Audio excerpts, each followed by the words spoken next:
Hi, Alexa. Thank you so much for coming in today. How are you doing? Honestly, I'm a little nervous. I don't usually talk about my feelings.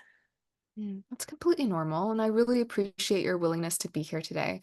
Just so you know, this is a safe space for you to talk about whatever you're comfortable with, and everything we discuss is confidential, meaning everything that we discuss stays between us.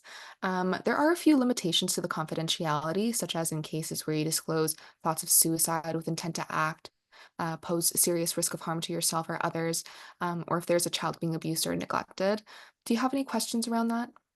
No, I don't. That's fine. Okay, great. So let's start by talking about what's bringing you here today. Can you share a bit about what's been going on and what led you to reach out? Mm, I've been feeling really down for a while now. It's just been building up with work. I don't really know how to deal with it, and it's just starting to feel like too much. hmm Sounds like things have been pretty overwhelming and you're trying to manage it the best way that you can. Can you tell me a little bit more about what's going on at work? Yeah, there's more responsibilities that I have to take on as we're currently understaffed. I've needed to take on more roles at the office, and the amount of work has been affecting my mood and motivation, and it's been really time consuming, and I've just been having trouble managing it all on my own. So I don't know what to do about it. I feel like I just can't do this anymore. Sounds like things have been really tough for you lately, especially now with all the responsibilities you're taking on at work. You said it's been affecting your overall mood and you've been feeling down for some time now. So, can you tell me how long you've been feeling this way? I've been feeling this way since I was a teenager, but it's only really gotten worse this past year when the company started to lay off more people. Mhm. Okay. Can you tell me some more about the kinds of things that were happening when you were a teenager? Yeah, I was feeling down a lot and had a lack of motivation. It was difficult to even get up in the morning sometimes to go to class, and I struggled to keep up with my schoolwork. So, yeah. Yeah, that's understandable. Were there any steps that you took during this time to help? My mom noticed I was struggling, so she took me to the doctor because she was concerned. I got referred to a therapist, and I just had a few sessions with them. Okay, and was there any diagnosis given at this time? Yeah, they told me I had depression. I was put on some meds for a while to help with my mood. Okay, and what medication did you take? And did you find it helpful? They gave me Prozac. It was tough to get used to, and it made me feel drowsy. I was so tired all the time. I couldn't think clearly at all. It was like a fogginess I couldn't get rid of. Okay, thanks for sharing that. And how long did you stay on the medication for? I was on it for like 6 months at most. I didn't want to rely on it or anything, and I felt the side effects were just too much for me to deal with sometimes. Sounds like it must have been a difficult period for you. You also mentioned that you saw a therapist for a little while. Was it helpful at all seeing a therapist at that time? It was fine, I guess. I only saw her for about half a year. I didn't really feel like I benefited from it a whole lot. There was just too much going on. I see. Was there anything you were able to take away from those sessions that were helpful? Talking about things was nice. I remember we used a grounding technique called box breathing that I sometimes use to calm down. That's good to know. Thank you for telling me. Having control of your breathing can definitely be helpful in grounding yourself during times of distress. I'd also like to know, are you currently taking any medications? No, no, I'm not taking anything right now. I just smoke a bit of weed and drink sometimes to deal with everything. How often would you say that you smoke and drink? I only really smoke at night when I start to overthink the most. I drink almost every evening when I get back from work, usually just a few glasses of wine. Okay. And when did you start smoking weed and drinking? Well, I started smoking with friends in uni. And as I got older, it became more of a solitary thing for when I get stressed. I was always more of a social drinker in terms of the alcohol, but I only started drinking on my own in the past year, typically when my mom and sister are out of the house. Okay. And have you had any previous hospitalizations in relation to the substance use or perhaps even the mental health diagnosis? I did get hospitalized about 10 months ago. It was a really bad night, and the negative thoughts were just too overwhelming.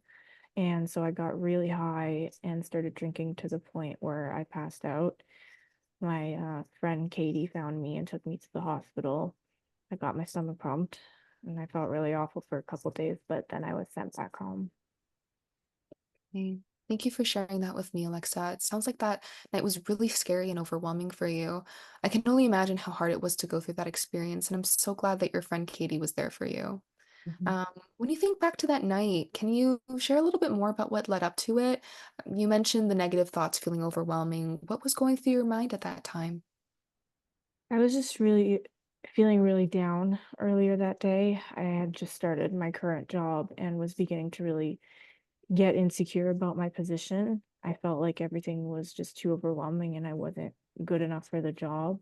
And there wasn't really anyone there to support me at work either, which made it worse. And I didn't want to worry my mom or my sister or make them feel like I was incapable of handling things or that I was a failure.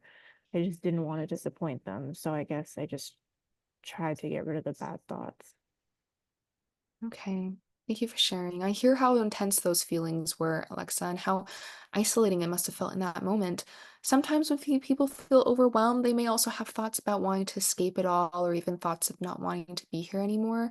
When you were feeling that way earlier, did you have any thoughts about wanting to hurt yourself or even thoughts of ending your life?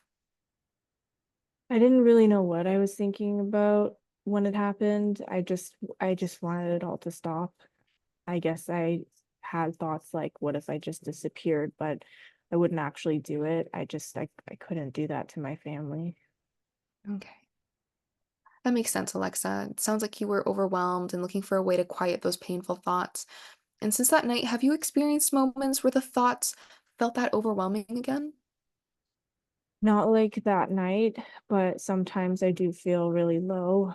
I don't think I do something like that again though, but the thoughts are still there sometimes. Thank you for being so open.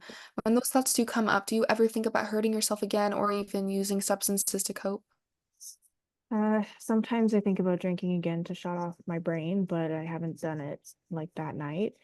I just don't want to go back there again. It was really scary. I hear you, Alexa. It sounds like that night left a big impact, and it's clear you're working hard to avoid going through something like that again. So let's talk about what helped you stay safe since then and what we can build on to keep you feeling supported moving forward. Does that sound okay? Yeah, yeah. Okay, we can do that. Okay, great. You mentioned that Katie was there for you that night, and you also made mention of your family being important to you. Are there other people in your life, like Katie or your family, who you feel like you can turn to when things feel overwhelming? Um, I don't really have a lot of friends anymore. We all just drifted apart after we graduated. I don't even think I would consider my coworkers that way. And Katie's been my friend since high school, she's always been there for me. But ever since that night, I can't worry her like that again. And my mom and sister, they're always there for me, but I also don't want to burden them with this. Yeah, I can understand not wanting to worry your family or your friend.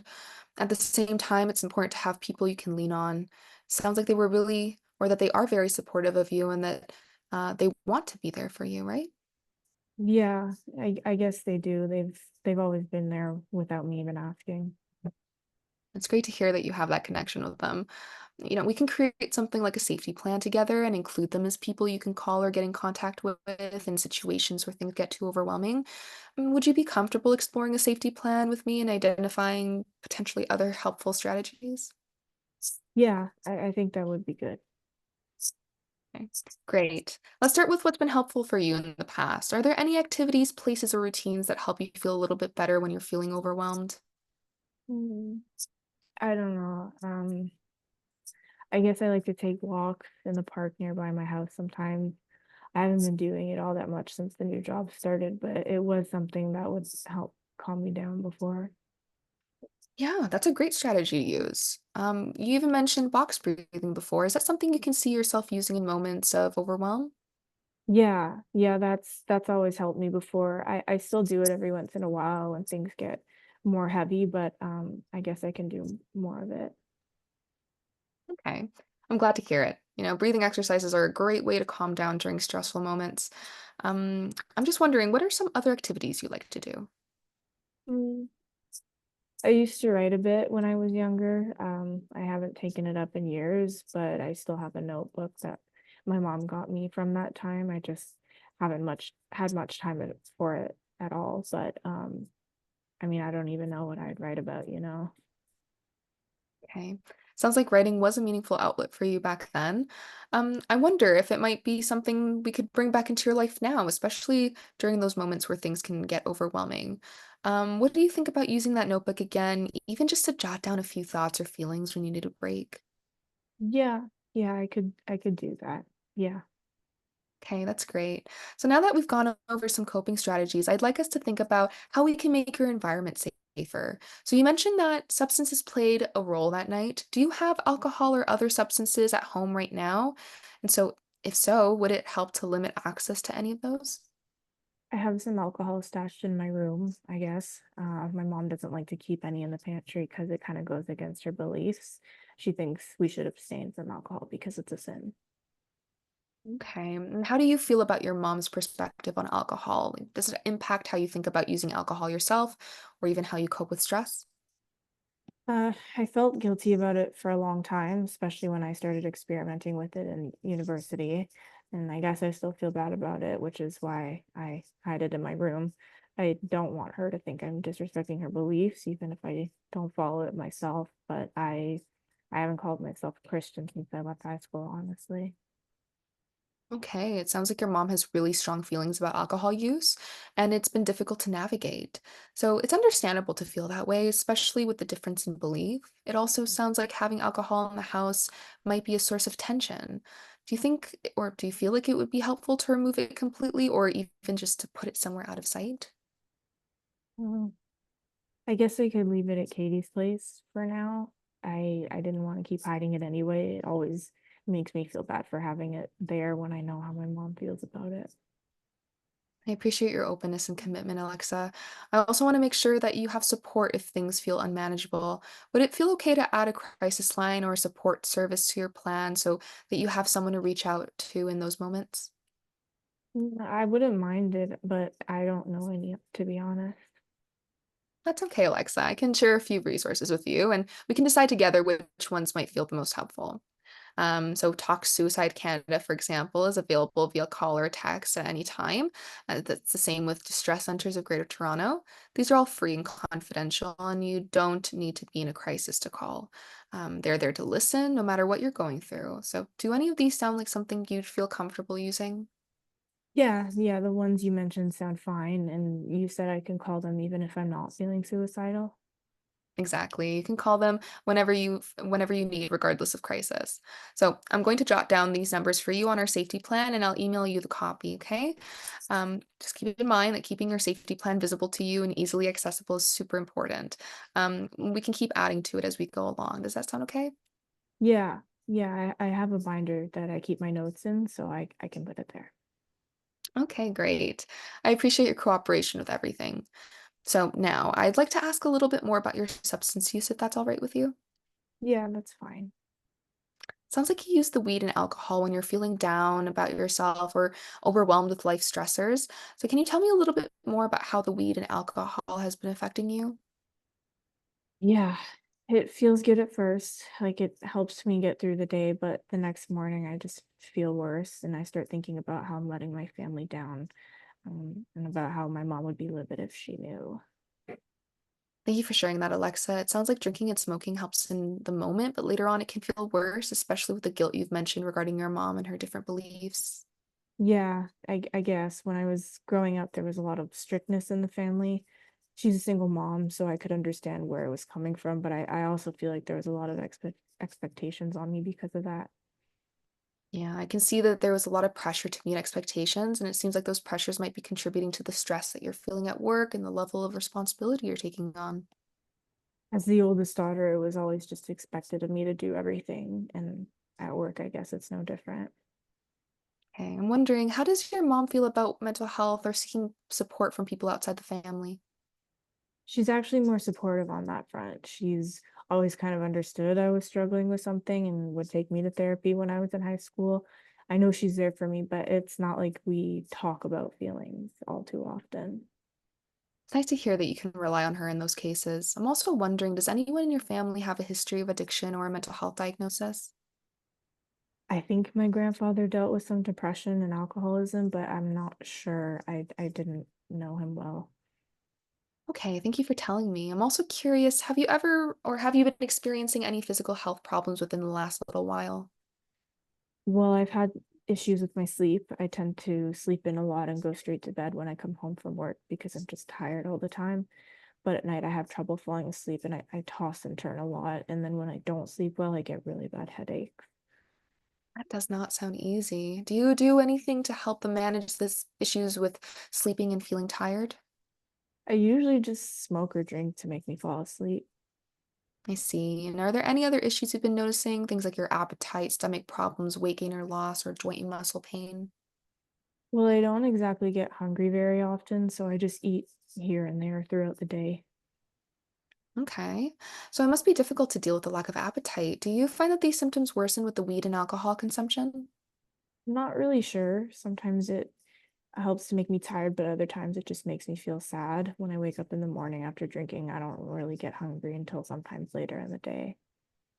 Seems like you're trying to manage everything on your own, but it's becoming too much, and it's not only affecting your mental health, but your physical health. It's all right with you. I'd like to go back to what you said about not disappointing your mom and sister. Can you tell me more about your family and what they mean to you and how you feel like you've been letting them down?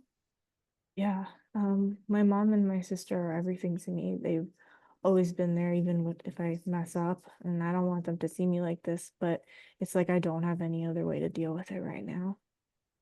It's clear that you really care about them, and it sounds like you don't want to worry them. Have you ever tried telling them how you feel?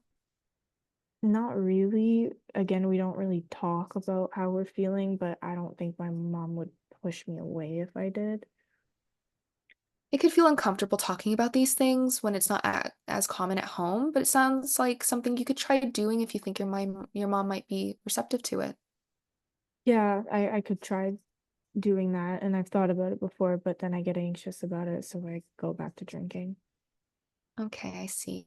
I'm also curious, have you ever tried to cut back or quit before? I've thought about it, but I just don't know how to start. It feels like it's the only thing that makes me feel better, even for a little bit. I hear you. Alcohol can be a way to cope, but we know it's not a long-term solution. One approach we can try is harm reduction, like, for example, leaving the alcohol at your friend's place, as you mentioned. Would you be more open to exploring some options? Yeah, yeah, that sounds like it might be better than just stopping everything at once. Great. Let's start by setting some small, achievable goals around your drinking. What would be a realistic first step for you to try cutting back, even just a little bit? Maybe limiting it to 2 or 3 drinks a night instead of drinking until I pass out. That sounds like a great goal to start with. It's a step forward toward reducing the impact of alcohol, and we can build on that as we go. If you ever feel the urge to start drinking more throughout the night, what do you think you can do to avoid this? I guess I could call Katie or one of the crisis lines that you gave me. That's a good idea. And how do you feel about putting these into action? Does it feel manageable? Yeah, yeah, I think I can do that. Okay, I'm glad that sounds helpful. If it's all right with you, I also want to ask you just a bit more about the weed consumption. How do you feel like your smoking is affecting you? I don't really know. Yeah, I wonder if the weed is affecting your sleep and overall mood. You mentioned that it feels good at first, but you feel worse later on. Can you tell me a little bit more about your weed use and how it affects you during the day? I smoke after work typically, and it feels good after a long day. It relieves some stress and stuff like that. But when the high leaves, I'm just really, really low. Sounds like you smoke when you're stressed and that it helps with your sleep. It can also leave you feeling low. Do you find that smoking has positive effects for you? Honestly, I guess it's just the stress relief part. Yeah, that's understandable. What would you say are some more negative effects to the weed aside from the change in mood and tiredness? It feels like I need to hide it in some way. I know it's not good for me, and I don't want my mom and sister to see me doing that. but it feels like it's become a habit at this point, and I don't even know if I could stop. That's completely understandable. Feeling that way seems to be putting stress on your relationships and contributing to your isolation. You mentioned some activities there earlier that you seem to enjoy. Do you think incorporating things such as, going for a walk, practicing box breathing, or doing some meditation would be helpful to try and replace the urge to smoke? Yeah. Yeah, I think, those would be some good activities to try. Okay, sounds good. We can check back in another time and see what has worked and what hasn't. Overall, I'm glad that we took this time today. It's good to take things one step at a time, and I'm here to support you in whatever ways that you need. So we'll go over your safety plan and talk more about how we can work together on these goals at our next session. So, how are you feeling overall about today's conversation? I feel a little better, actually. It's nice to talk about it even though it's hard. Yeah, that's completely understandable. And, I'm glad that you feel a bit better. Remember, you're not alone in this, and you've already taken an important step by being here today. So, how do you feel about booking another session for next week? That works for me. Yeah, same time is good, thank you.